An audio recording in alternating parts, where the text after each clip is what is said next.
আসসালামু আলাইকুম দর্শক, আমরা এই মুহূর্তে আছি সিলেট আম্বরকানা মেইন পয়েন্টে। এখানে কেন হাজার হাজার মানুষের ভিড়? এখানে মূলত কি হয়েছে জানেন? এটা বিক্রি করে দেওয়াটা ঠিক হবে না, এটা আপনাদের খাওয়া উচিত। এখানে মূলত কুরবানির মাংস বিক্রি করা হচ্ছে। কুরবানির মাংসর বিশাল এক বাজার বসেছে। এক লোক বলল যে আমার ঘরে চাল নেই, আমি মাংস দিয়ে কী করবো। আরেক লোক বলল কুরবানির মাংস বিক্রি করা ঠিক না। কার কথাটি ঠিক? আমি মনে করব যে এই লোকটি বলছে যে কুরবানির মাংস বেচা ঠিক না, সেই লোকটি কথাই ঠিক। কারণ সারাদিন কষ্ট করে তুমি মাংস চেয়ে আনবে, আর সেই মাংস তুমি না খেয়ে এই রাস্তায় বিক্রি করে দেবে কেন রে ভাই? এগুলো তো ভালো মানুষের কাজ না, এগুলা যারা নেশাগত তারাই কিন্তু এগুলা করে। আরে ঘরে চাল নাই, তুমি কি উবাস থাকো? উবাস তো থাকো না।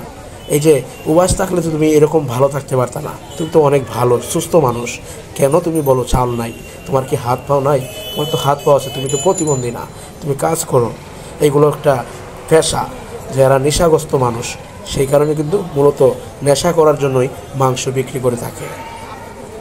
আপনারা কমেন্ট করে মতামতটি জানিয়ে দেবেন কথাটি সঠিক না বেঠিক। ভালো থাকবেন, খোদা হাফেজ।